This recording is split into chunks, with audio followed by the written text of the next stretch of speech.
Market में ले चलेंगे। तुलसी की नार खेलन गई कजरिया,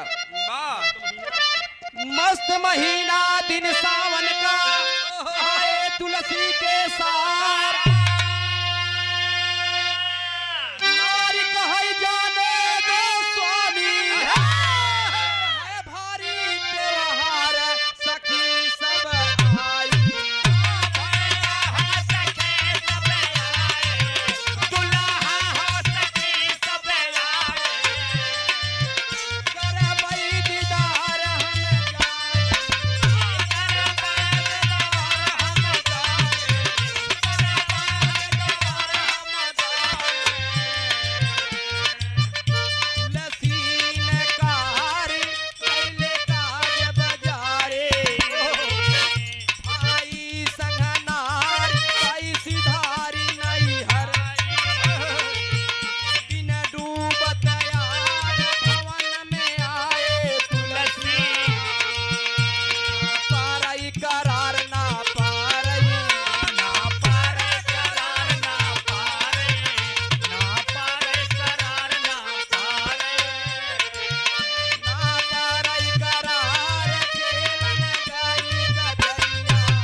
सावन का महीना रहा, कजरी आई गई रही। तुलसी की औरत जो रत्ना रही, उनकर भाई यानी कि तुलसी के सार, तुलसी के सारे आयन कहन ढोल बजावत विदा कर दीदी के लिए आई जा, रत्ना लगिन चिरौरी करे कि जाए स्वामी, तीज कजरी के त्योहार आए हुए, वहां सब सखी आए हुए, भेंट मुलाकात हुई, सखी सखी भैया नीचे सखा हुआ आए हुए, एक बोरा घुघरी लेके आए, सखा सब मुलाकात हुए। तुलसी नहीं आए के चला गए बाजारे, जाई कुछ लियाई बढ़िया मर मिष्ठान, सार आई है कैसे कहा, सार के बाटे बढ़ा दुलार जबाना ऐसा खोटा बा। अरे वाह, सार के सेवा करे बिना चला गए बाजारे, हर रत्ना का के अपने भाई के साथे चल रहे नैहर तरफ। तुलसीदास जी बाजार से आए, देखें घर तो घर सून, बेचैन, बड़ा प्रेमी रहे मेहरारू के बेचारू, एको क्षण के छोड़त ना रहे, जब देखें ना तो बेचैन, कहना है फिर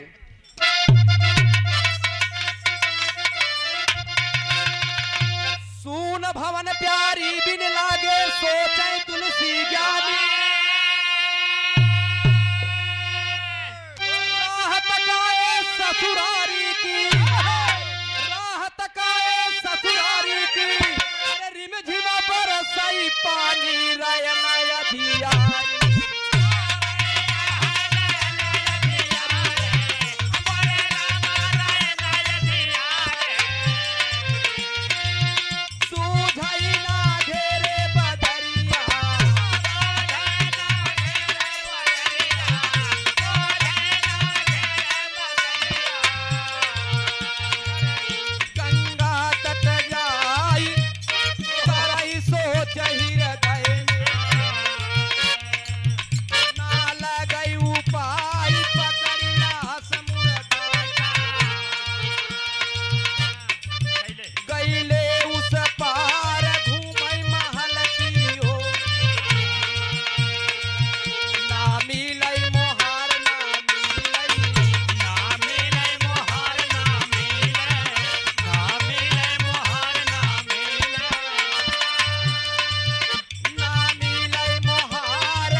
तुलसीदास घरे देखें घर सून एकदम, सोचा ही मन में सोचा ही लागेन, कुछ समझ में ना आई, सीधा वो ससुराली तरफ चल देहन।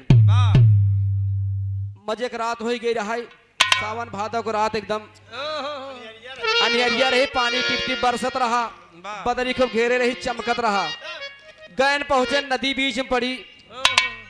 अब डाकत कैसे डाकत, बरसात नदी एकदम अपने उफान पर है, जवानी पर है। वाह कुछ समझ में ना आया कि लाश बहत चली जात रही। ओहो वो सोचन ना हुआ है, वो बैठ गए। वाह लाश बहत बहत बहत बहत धीरे धीरे किनारे लगे। वाह फिर छई वहाँ कहती पहुंचाई दे। वाह जब वहाँ पहुंच गए घूमत आन घरे के चारों कहती मुहार तो कुल बंद रहा। वाह सारा खिड़की झकरा झरोखा सब मुहारा बंद। अब करें तो का करें। घरे के चारों कहती घूमत घूमत कुछ उपाय दिखान। उनका समझ होता एकदम प्यार में अंधा भर है। ओहो जाए तो कैसे ना देखे न कि कच्चे घर में पहले ऊपर आके रोशनदान से पक्का में लागत है। वाह, ऐसे वाह। खुला एक बड़वार रहा है। ओहो टेरुआ के हुई अतरवा में कलिसवा के हाँ देखे रहे कहना है फिर।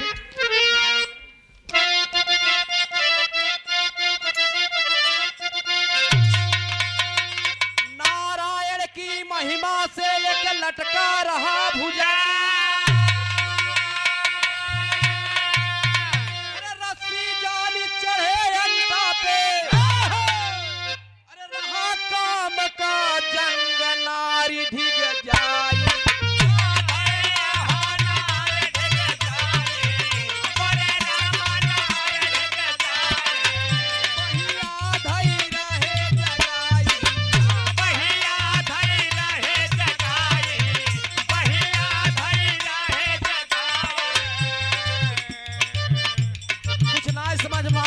भगवान की माया रही वही टेरुओं में किस सर पर लटका रहा।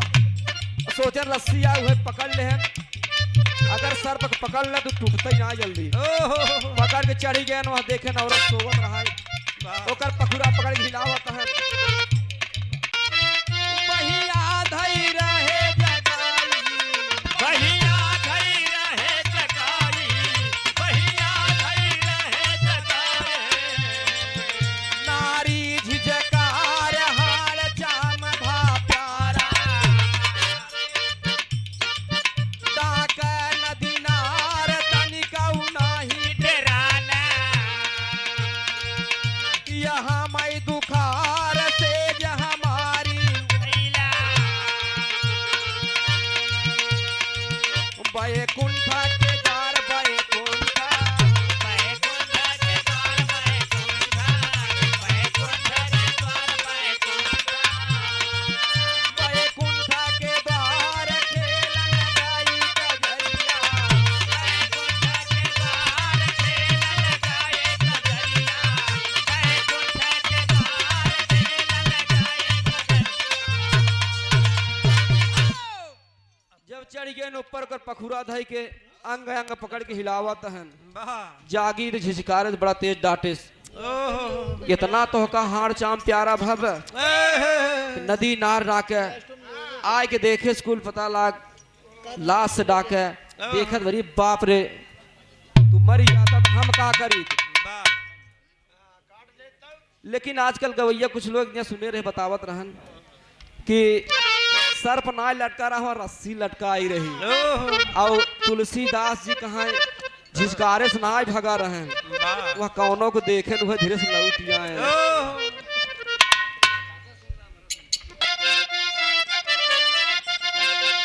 रत्ना कहीं तुलसीदास से समझावत ही क्या कहत ही।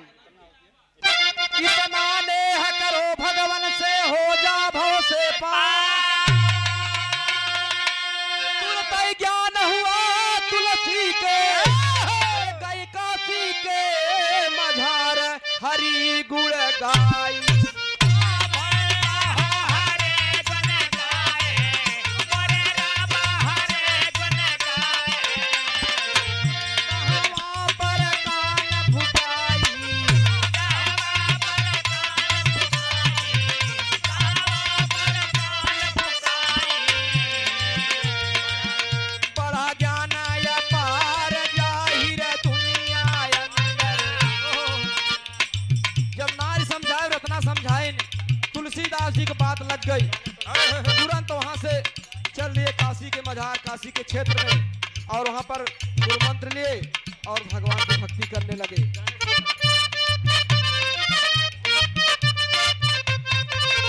बड़ा ज्ञान अपार जाहिर दुनिया अंदर।